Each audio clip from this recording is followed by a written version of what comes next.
பாரு பத்தி சொல்லணும்னா எனக்கு அவங்களுக்குள்ள நான் நிறைய நல்ல குணங்களை பார்த்தேன்.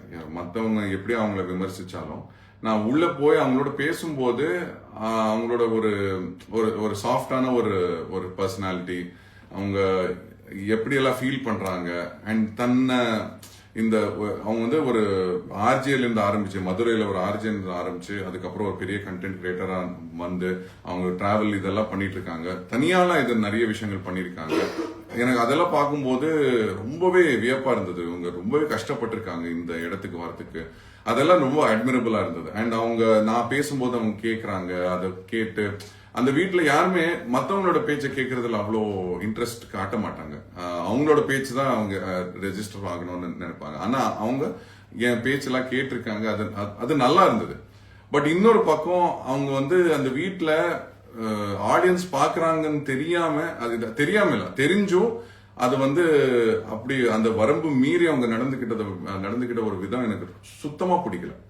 அதை எனக்கு தெரிஞ்சிருந்தா நான் அன்னைக்கே அப்போவே நான் கண்டிச்சிருப்பேன். பட் ஏன் முன்னாடி எப்பவுமே ரொம்ப டீசெண்டா பிஹேவ் பண்ணிருக்காங்க. அவங்க கம்ருதீன் வந்து அம்மா நினைச்சு ஃபீல் பண்ணும்போது கண்ணீர் விடும் போதெல்லாம் ஒரு ஃப்ரெண்டா கூடவே இருந்து பரவாயில்ல, I know your feeling very bad அப்படின்னு, அண்ட் அந்த விஷயத்த மிஸ்யூஸ் பண்ணாம அந்த மாதிரி எதுவும் பண்ணாம ரொம்பவே ஒரு க்ளோஸான ஒரு ஃப்ரெண்ட்ஷிப் இருந்ததை பார்த்து நான் கொஞ்சம் அவங்க இது ஒரு ட்ரூவான ஒரு லவ்வோ ட்ரூவான ஒரு ஃபீலிங்கோ அப்படின்னு நான் நினைச்சு நான் கொஞ்சம் ஏமாந்து போயிட்டேன். பட் அது வெளியே வந்து பார்க்கும்போது என்னடா இப்படி எல்லாம் பண்ணிருக்காங்க. அந்த நாய் குலைச்ச விஷயம் நான் என்னமோ அவங்க மிட் நைட் ஏதோ பை மிஸ்டேக் அதை பிரஸ் பண்ணிட்டாங்களோன்னு நினைச்சேன். நான் அந்த பட்டனை நான் அந்த அளவுக்கு நான் வந்து எனக்கு தெரியாம இருந்திருக்கு இந்த விஷயம் எல்லாம். ஸோ இதெல்லாம் பார்க்கும்போது I am very very disappointed to see that. So பாரு பத்தி சொல்லணும்னா அவங்க கேமுக்காக கேம் மைண்ட்ல வச்சுட்டு ரொம்ப கான்சென்ட்ரேட்டடா சூப்பரா விளையாடுவாங்க. ஆனா அந்த கேமுக்காகவே என்ன வேணா பண்றதுக்கு அவங்க துணிவாங்க அப்படிங்கறதும் உண்மைதான். ஸோ அது அவங்களுக்கு பிளஸும் சரி மைனஸும் சரி. ஐ ஃபீல் தட் என்ன வேணா பண்ணலாம் அப்படிங்கிற ஒரு மனப்பான்மை இருக்கக்கூடாது. உங்களுக்கு பிடிச்ச டாஸ்க்னா எந்த டாஸ்க் சொல்வீங்க?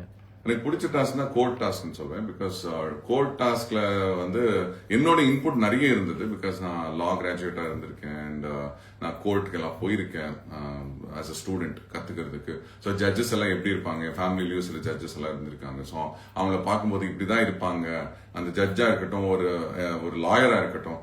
ஆனா அந்த வாரம் வந்து நான் கேப்டனா இருந்ததுனால நிறைய பிரச்சனைகளை சந்திச்சு, இருந்தாலும் அந்த டாஸ்க் எனக்கு ரொம்ப பிடிச்சிருந்தது.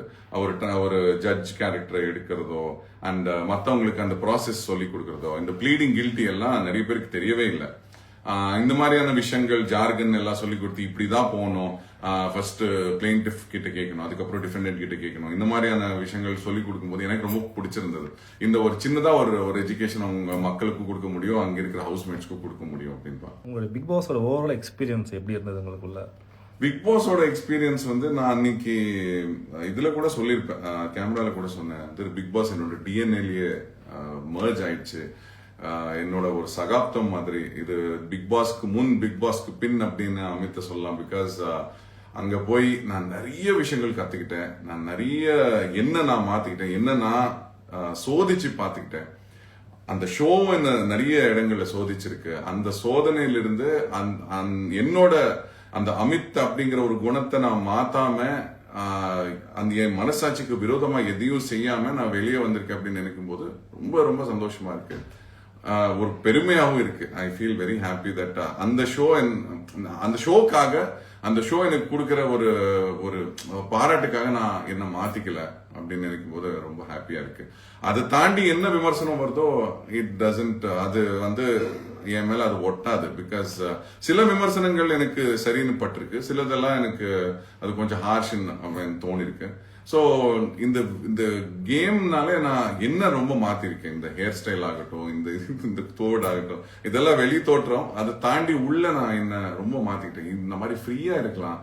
நான் வந்து வெளியில போனா டான்ஸே ஆட மாட்டேன். என் ஃபேமிலி அந்த சின்ன சர்க்கிள்குள்ளேயே மட்டும்தான் நான் டான்ஸ் ஆடுறது, ஃப்ரீயா இருக்கிறது.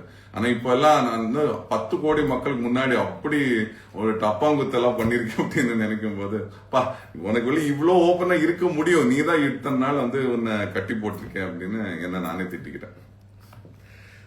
ஸோ பிக் பாஸ் வீட்டுக்குள்ள நீங்கள் போகிறதுக்கு ஒரு விஷயத்துக்காக போயிருப்பீங்க, அந்த விஷயம் கம்ப்ளீட் பண்ணிட்டேன்னு நினைக்கிறீங்களா? கண்டிப்பா கண்டிப்பா. ஏன்னா அங்க போகும்போது என் அமித்னாலே இதுதான் அப்படின்னு சொல்லி நிறைய பேர் ஒன்னு யோசிச்சிருப்பாங்க. அங்க உள்ள போகும்போது அப்படிதான் நினைச்சாங்க, இவர் வந்து ஸ்ட்ரிக்ட் ஆஃபீஸர் மாதிரி இருக்காங்க, அவங்க வந்து பெருசா யார்கிட்டயும் பேச மாட்டாரு அந்த மாதிரி அப்படின்னா அவங்களே ஒரு தோற்றத்தை வச்சிருக்கேன். பிகாஸ் நான் டாலா இருக்கேன், நான் என் வாய்ஸ் கணீர்னு இருக்கேன்னு சொல்லி அவங்களுக்கே ஒரு ஒரு திங்கிங் இருக்கும். அந்த திங்கிங் நான் முழுசா மாத்திட்டேன் அப்படின்னு நான் ஃபீல் பண்றேன். பிகாஸ் இந்த அவங்க சொல்றாங்க இல்லையா, வளர்ந்த குழந்தை இந்த மாதிரி எல்லாம் சொல்லும் போது ஓகே, எனக்குள்ள இருக்கிற அந்த இன்ஹிபிஷன்ஸ் எல்லாத்தையும் விட்டுட்டு நான் ரொம்ப ஃப்ரீயா எல்லாரோட பழகிருக்கேன். என்னோட எல்லா சைடும் நான் காமிச்சிருக்கேன். இப்போ மியூசிக் கம்போஸ் பண்ணிருக்கேன், பாட்டு நிறைய பாடிருக்கேன், டான்ஸ் பண்ணிருக்கேன். அப்போ ஆக்டிங் வந்து இந்த கோல்ட் டாஸ்க்ல இந்த ஜட்ஜ் பூபதி கேரக்டரா இருக்கட்டும், இல்ல தர்மலிங்கம் கேரக்டர் ஸ்கூல் டாஸ்க்ல இங்கிலீஷ் டீச்சர் தர்மலிங்கம் கேரக்டர் இருக்கட்டும், அந்த கர்ணன் கேரக்டர். சோ இந்த மாதிரியான விஷயங்கள் எனக்குள்ள இருக்கிற இத்தனை பரிமாணங்கள் வந்து என்னால மக்களுக்கு காட்ட முடிஞ்சது அப்படின்னு நினைக்கும் போது ரொம்ப சந்தோஷமா இருக்கு. அண்ட் இந்த வாய்ப்புக்கு I am always going to be very grateful. அந்த வீக் நீங்க எவிக்ட் ஆகலைன்னா அவர் யார் ஆயிருப்பாங்கன்னு நினைக்கிறீங்க? சுபீக்ஷா. கண்டிப்பா சுபீக்ஷா எவிக்ட் ஆயிருப்பாங்கன்னு தோணுச்சு. பிகாஸ் அவங்க அதுக்கு முன்னாடி 2 வாரம் பெருசா எதுவும் பண்ண மாதிரி அவங்க சுபீக்ஷா இப்படி பண்றாங்க அப்படின்னு என்ன நினைக்க வைக்கவே இல்லை. அதுக்கு முன்னாடி எல்லாம் எனக்கு நிறைய வாட்டி தோணி இருக்கு. பட் அதுக்கப்புறம் அவங்க ஏதோ கொஞ்சம் டல் அடிச்சிட்டாங்கன்னு எனக்கு ஃபீல் ஆச்சு. ஸோ எனக்கு தெரிஞ்சு அந்த வாரம் எனக்கே அது தோணுது, நான் அந்த வாரம் போயிருக்க வேண்டியது இல்லை. I don't think I should have been evicted that week. But ஏதோ ஒரு பிகாஸ் ஆஃப் சம் குவாக் ஆஃப் ஃபேட் அப்படி ஆயிட்டேன். பட் கண்டிப்பா சுபீக்ஷா போயிருந்திருப்பாங்க அப்படின்னு தான் நான் கணிச்சேன். உங்களால் இவ்வளோ பொறுமையாக ஆங்கர் இஷ்யூஸ்லாம் கண்ட்ரோலாக இருக்கீங்க எப்படி அப்படின்னு கேட்குறாங்க. என் மைண்ட்ல ஒண்ணுதான், இந்த கேம் வந்து என் வயசுக்காரங்களோ இல்லை என்னோட 20s அந்த மாதிரி இல்லாம சின்ன பசங்களும் இந்த ஷோ பாக்குறாங்க. நான் என் மைண்ட்ல வச்சது, இந்த ஷோ என் பொண்ணு பாக்குது. எந்த கட்டத்திலயோ ஒரு 5 வருஷம் 10 வருஷம் தாண்டி என் பொண்ணு இதை பார்த்துட்டு என் அப்பா இப்படியா நடந்துக்கிட்டா, இவ்வளவு கேவலமா இருக்கு அப்படின்னு சொல்லவே கூடாது அப்படிங்கிறதுக்காக எனக்குள்ள இருக்கிற அந்த கோவத்தையும் அந்த ஆத்திரத்தையும் நான் அவ்வளோ கண்ட்ரோல் பண்ணேன். ஸோ அதுதான் நான் வந்து நமக்கு ஒரு வாழ்றதுக்கு ஒரு ரீசன் இருக்கும் இல்லையா, அந்த வாழ்றதுக்கான ரீசன் தான் பிக் பாஸ்குள்ள நம்மள ஒரு கட்டுக்கோப்போட வைக்கிறதுக்கான ஒரு காரணம் ஐ ஃபீல். ஏன்னா அந்த ஒரு ரீசன் என்னன்னு தெரியாம நம்ம விளையாடுறோம்னா அப்போ நம்ம திக்கு மாதிரி திசை மாதிரி எங்க வேணா போலாம். பட் இந்த ஒரு ஸ்ட்ராங்கான காம்பஸ், இந்த மாதிரி ஒரு காம்பஸ் இருக்கும்போது இதுதான், இதை நோக்கி தான் நான் போவேன். நான் இந்த இடத்த விட்டு இந்த டைரக்ஷனை விட்டு நான் எங்கேயும் நகரக்கூடாது, இல்லைன்னா நான் ரொம்ப சிதறிடுவேன். என்னோட பார்வையில நான் ரொம்ப தாழ்ந்தவனா ஆயிடுவேன் அப்படிங்கிற காரணத்துக்காக தான் எல்லா இடத்துலயும் என்ன ரொம்ப கண்ட்ரோல் பண்ணி வச்சிருந்தேன். கண்ட்ரோல் மட்டும் இல்ல, கரெக்டா வச்சிருந்தேன். எவ்ரிதிங் டிசிப்ளின்ல இருந்து, அப்புறம் பேசுறதுல இருந்து, யாரையும் புண்படுத்தக்கூடாது. என்னோட கருத்தை நான் வந்து ஸ்ட்ராங்கா வச்சாலும் அது அவங்கள புண்படுத்தக்கூடாது. அவங்க வீட்டுல அவங்கள பார்த்துட்டு இருக்கிற அவங்களோட ஃபேமிலி கூட புண்படக்கூடாது அப்படிங்கிறதுக்காக நான் என்ன ரொம்ப அந்த ஒரு கட்டுக்கோப்போட நான் வச்சிருந்தேன். பிக் பாஸ் வீட்டில் நீங்கள் கற்றுக்கிட்ட ஒரு விஷயம்னா என்ன விஷயம்? பிக் பாஸ் வீட்டில் நான் கத்துக்கிட்ட விஷயம் என்னன்னா, வாழ்க்கை போயிட்டே தான் இருக்கும், யாருக்காகவும் நிக்க போறது இல்லை. அங்க நம்மளுக்கு பிடிச்சவங்க ரொம்ப உயிர் வச்சவங்க எவிக்ட் ஆனாலும் அது அந்த ஒரு ஃபியூ ஹவர்ஸ் தான் கொஞ்சம் ஃபீல் பண்ணுவோம். அதுக்கு அடுத்தது அவங்களோட பேரை வந்து அப்படியே நீக்கிடுவாங்க. அந்த பேட்டரி கொடுப்பாங்க இல்லையா, ஒவ்வொரு கண்டஸ்டன்ட்க்கும் பேட்டரி கொடுப்பாங்க, அப்படியே அந்த பேரை வந்து அப்படியே கிழிச்சிருவாங்க. அவ்வளவுதான். நம்ம இந்த வாழ்க்கையில இருக்கிறதும் அப்படிதான். நம்ம ஒரு நாள் இருப்போம், இன்னொரு நாள் இருக்க மாட்டோம். ஒரு நாள் ஒப்பாரி வைப்பாங்க, 2 நாள் ஃபீல் பண்ணுவாங்க, அதுக்கப்புறம் அவ்வளவுதான். Life just keeps going on. So big பாஸும் அப்படிதான். நம்ம வந்து அங்க இருக்கோம், விளையாடுறோம், வெளியே வந்த உடனே அவங்க பாட்டுல விளையாடிட்டு இருப்பாங்க. அண்ட் யார் கடைசியில வெளியே வராங்க அவங்களையும் மறந்துடுவாங்க கொஞ்ச நாள் கழிச்சு. எவ்ரிதிங் இஸ் டெம்பரரி அப்படிங்கிற ஒரு விஷயம் நான் பிக் பாஸ்ல ரொம்ப ஸ்ட்ராங்கா பார்த்தேன். அண்ட் அதை தாண்டி நம்மளும் அதை டெம்பரரியா தான் வச்சுக்கணும். எல்லாமே பர்மனன்ட். ஐயோ இவ்வளவு பெரிய இழப்பு அப்படின்னு நினைச்சோம்னா அப்போ வாழ்க்கை வாழவே முடியாது, அந்த கேமை விளையாடவே முடியாது. வெளியே வந்த பேருக்கு யார் கூட ஃப்ரெண்ட்ஷிப் வச்சுக்கலான்னு இருக்குவீங்க? இல்லைன்னா ஸோ யார் கூட ஃப்ரெண்ட்ஷிப் வச்சுப்பேன்னா 100% வினோத். பிகாஸ் எனக்கு அமைஞ்ச ஒரு ஒரு ரொம்ப ட்ரூவான ஒரு ஃப்ரெண்ட்ஷிப் அது வினோத் கூட தான். அண்ட் அந்த ஃப்ரெண்ட்ஷிப் லைஃப் லாங் இருக்கணும். அவனும் சொல்லியிருக்கான் வந்து லைஃப் லாங் அவனுக்காக ஃப்ரெண்டா இருப்பேன்டா அப்படின்னு. அந்த அந்த ப்ராமிஸ் அவன் கீப் அப் பண்ணலன்னா நான் அவன் வீட்டை தேடி போய் அடிப்பேன். ஸோ அதுதான் ரொம்ப ரொம்ப close friendship and I want it to be lasting forever. So இன்னொருத்தர் இவங்க சவகாசமே வேண்டாம்ப்பா அப்படின்னா யார் சொல்வீங்க? சவகாசமே வேணாம் அப்படின்னு நினைச்சா அப்படி எனக்கு தெரிஞ்சு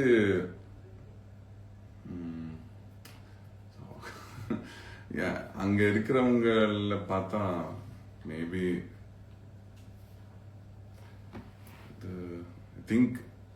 ஐ திங்க் மேபி திவ்யா அப்படி சொல்லலாம். பிகாஸ் அவங்க கிட்ட பெருசா பேச முடியாது. நான் ட்ரை பண்ணியிருக்கேன். ஆனா பேசும்போது அவங்க பாயிண்ட் தான் அங்க பேசுவாங்களே தவிர பெருசா நான் சொல்றதோ இல்ல மத்தவங்க சொல்றதோ அவங்க கேட்க மாட்டாங்க. So I feel this no point. அவங்களுக்குள்ள நிறைய நல்ல நல்ல குவாலிட்டிஸ் இருக்கு. நானும் அதை பார்த்திருக்கேன். அவங்க வந்து ரொம்பவே சில இடங்களை கரெக்டா பேசுவாங்க, கரெக்டான பாயிண்ட்ஸ் எல்லாம் எடுத்து வைப்பாங்க. பட் ஒரு கருத்து பரிமாற்றமே இல்லாத ஒரு இடத்துல அவங்களோட பேசி ஒரு பிரயோஜனம் இல்லைன்னு எனக்கு ஃபீல் ஆகுது. I am not able to communicate, அவ்வளவுதான். அதுதான் சொல்ல முடியும். அவங்களுக்கும் எனக்கும் அவங்க எவ்வளவு நல்லவங்களா இருந்தாலும் இல்ல அவங்க எப்பேற்பட்டவங்களா இருந்தாலும் எனக்கும் அவங்களுக்கும் செட்டே ஆகல அங்க அந்த வீட்டுல. ஸோ அதனால்தான் ஐ ஃபீல் அவங்களோட சவகாசம் இருக்கிறது அது முடியாதுன்னு நான் நினைக்கிறேன்.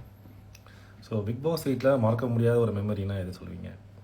பிக் பாஸ் வீட்ல மறக்க முடியாத ஒரு மெமரினா எனக்கு தெரிஞ்சு இப்போ டக்குன்னு மைண்ட்ல வர்றது அந்த சைக்கிள்ல நானும் வினோத் போனது. அது வந்து ரொம்ப கியூட்டா இருந்தது. நான் அவன் பின்னாடி உட்காந்து காலை இப்படி தொங்க போட்டு இப்படி வச்சிருந்தாப்ல நான் அது சைக்கிள் ஓட்டினது. அது வந்து வெரி வெரி அன்ஃபர்கெட்டபிள் மெமரி எனக்கு. ஸோ மறக்க வேண்டிய மெமரினா இந்த விஷயத்த மறந்துடணும்ப்பா அப்படின்னா என்னோட கேப்டன்சி முடிஞ்சு சேது சார் என்ன நிக்க வச்சு எக்கச்சக்க கேள்வி கேட்டாங்க. அது வந்து நான் என் மைண்ட்ல நான் மறக்கணும். அது ஒரு ட்ராமா, அந்த ட்ராமா மறக்கணும் அப்படின்னு அது இனிமே ஞாபகமே வச்சுக்க கூடாது அப்படின்னு நான் நினைப்பேன். ஸோ அதுதான். யார் டைட்டில் வின் பண்ணுவாங்கன்னு நினைக்கிறீங்க? வினோத். ஸோ இந்த வருஷத்துக்கு என்ன ரெசல்யூஷன் எடுத்திருக்கீங்க? இந்த வருஷத்துக்கு நான் என்ன ரெசல்யூஷன் எடுத்திருக்கேன்னா பிக் பாஸ்ல நான் கத்துக்கிட்ட ஒரு விஷயம் இன்னும் நல்லா பண்ணியிருந்திருக்கணும் அப்படின்னு நான் என்ன நினைக்கிறேன்னா ஒரு விஷயத்தை இன்னும் ஸ்ட்ராங்கா சொல்லணும் அப்படின்னு நான் நினைக்கிறேன். பிகாஸ் எனக்கு இது வரைக்கும் என் வாழ்க்கையில நடந்தது எல்லாமே நான் சொன்ன ஒரு விஷயத்த நான் சொல்ற விதத்துல நான் எப்படி வாழ்க்கையில நான் ரியல் லைஃப்ல சொல்லுவேனோ அதே விதத்துல நான் பிக் பாஸ்குள்ளேயும் சொல்லியிருக்கேன். ஒரு விஷயம் எனக்கு பிடிக்கலன்னா அந்த இடத்துல அவங்கள வந்து திட்டி அவங்க எல்லாரும் முன்னாடி அவங்கள இன்சல்ட் பண்றத தாண்டி அதை பண்ணாம அவங்க ஓரமா கூட்டிட்டு போய் ஒரு விஷயத்த சொன்னா இன்னும் அவங்க மண்டைக்குள்ள அது ஏறும். அது இன்னும் அது ரொம்ப அது வந்து அது ஸ்ட்ராங்கா ரொம்ப நாளைக்கு நிலைக்கும் அப்படின்னு நான் நினைச்சிட்டு இருந்தேன். பிகாஸ் அது என் வாழ்க்கையில அது நடந்திருக்கு. பட் அவங்க உள்ள போகும்போது அவங்க வந்து அது ஒர்க்கே ஆகாது. அந்த கேம்ல அங்க ஸ்ட்ராங்கா சொன்னாதான் அது வந்து மக்களும் கேட்பாங்க அப்படின்னு நான் பார்த்திருக்கேன். பட் அதுக்காக என்ன கம்ப்ளீட்டா மாத்த மாட்டேன். பட் ஏதாவது ஒரு இடத்துல ஸ்ட்ராங்கா சொல்ல நான் கண்டிப்பா ஸ்ட்ராங்கா சொல்லுவேன். இனிமே இன்னும் ஸ்ட்ராங்கா சொல்லுவேன் அப்படிங்கிற ஒரு ரெசல்யூஷன் நான் எடுத்திருக்கேன். அண்ட் அதை நான் ஃபாலோ பண்ணுவேன். உங்க கரியர்ல அடுத்த என்ன பிளான்? என் கரியர்ல அடுத்த என்ன பிளான் அப்படிங்கறது ஐ திங்க் விதிதான் தீர்மானிக்கணும். பிகாஸ் இப்போ நிறைய பரிமாணங்களை நான் காமிச்சிருக்கேன். as an actor, as a singer, as a composer. அப்புறம் டைரக்ஷன் பத்தியும் நான் சொன்னேன். அண்ட் டைரக்ஷனுக்கான நிறைய ஸ்டெப்ஸ் நான் எடுத்திருக்கேன் ஃபிலிம் டைரக்ஷனுக்காக. ஸோ எது வந்தாலும் அதை நான் ஏத்துக்கிற நான் சிச்சுவேஷன்ல இருக்கேன். பிகாஸ் என்ன நான் அவ்வளோ எக்யூப் பண்ணிருக்கேன். என்னால பாடவும் முடியும், கம்போஸும் பண்ண முடியும், ஆக்டும் பண்ண முடியும், டைரக்ஷனும் பண்ண முடியும், எழுத முடியும். ஸோ இந்த மாதிரி எல்லா விதத்திலையும் என்ன நான் ரெடி பண்ணிருக்கேன். ஸோ எது வந்தாலும் எவ வந்தாலும் அதை நான் பாத்துக்கிறேன் அப்படிங்கிற ஒரு மனப்பான்மையில தான் இருக்கேன். அண்ட் ஐ ஃபீல் கண்டிப்பா சீக்கிரம் வரும். அதை நான் மேனிஃபெஸ்ட் பண்ணிட்டே தான் இருக்கேன். ஸோ கமெண்ட்ல ஃபுல்லாக நிறைய ஆட்டினா பறந்துட்டு இருக்கு. ஸோ மக்களுக்கு என்ன சொல்ல விரும்புறீங்க? மக்களுக்கு என்ன சொல்ல விரும்புறேன்னா இந்த கேம் வந்து ஒரு பொழுதுபோக்கு தான். அது நம்மள ரொம்ப இன்வால்வ் பண்ண வச்சிரும். ஏன்னா இது வந்து எல்லாம் ரியலா விளையாடுறீங்க பண்றது எல்லாம் ரொம்ப ரியலா இருக்கு அப்படிங்கிற காரணத்துக்காக தான் அது நம்மள ரொம்ப நாமளே வந்து அதுல ரொம்ப இன்வால்வ் ஆயிடுவோம். பட் இது கடந்து போகும். இது வந்து ஒரு விளையாட்டு தான். இத இவ்வளோ சீரியஸா ஐயோ ஏன் நான் நேசிக்கிற ஒரு கண்டஸ்டன்ட் இப்படி சொல்லிட்டானே, ஐயோ நான் இப்படி பேசிட்டானே அப்படின்னு நினைக்காம, இது இவரோட கருத்து, இதை தாண்டி போலாம், it's okay, it's not such a big deal அப்படின்னு ஐ திங்க் ஆடியன்ஸும் அதை ஃபீல் பண்ணிட்டாங்கன்னா அவங்களோட மென்டல் பீஸும் நல்லா இருக்கும். ஏன்னா அது இல்லாம ரொம்ப கஷ்டம். ஏன்னா அந்த வீட்டுக்குள்ள இருக்கும் போதே நிறைய மென்டல் பீஸ சிதைக்கிற மாதிரி நிறைய விஷயங்கள் வந்திருக்கு. அதே மாதிரி வெளியில இருந்து எல்லாத்தையும் பார்க்கும்போது ஐயோ ஏன்டா இப்படி பண்றா இவன், இல்ல இவன் ஏன் இப்படி பண்ணல அப்படின்னு நமக்கு தோணும். ஆனா அந்த வீட்டுக்குள்ள இருக்கும் போதுதான் அதோட ஆக்சுவல் ஃபீலிங் தெரியும். நம்ம நினைக்கிற மாதிரி எல்லாம் இல்ல. ஒரு கிரிக்கெட் ஸ்டேடியம்ல யாராவது வந்து இன்டர்நேஷனல் கேம் விளையாடுறாங்கன்னா அது ஏன் இந்த பக்கம் 4க்கு அடிக்கல, இந்த பக்கம் 6க்கு அடிச்சிருக்கலாமே அப்படின்னு நமக்கு தோணும். ஆனா உள்ள இருக்கும் போதுதான் அதோட வலியோ அதோட ப்ரெஷர் நமக்கு புரியும். So it's just a game, let's just forget it. அது ஆஸ் இட் கோஸ், அது வந்து அது ஒரு பொழுதுபோக்காவே வச்சு அது கடந்து போயிடலாம் அப்படின்னு தான் சொல்லுவேன். Thank you. Thank you. Thanks for joining me on my live. See you soon.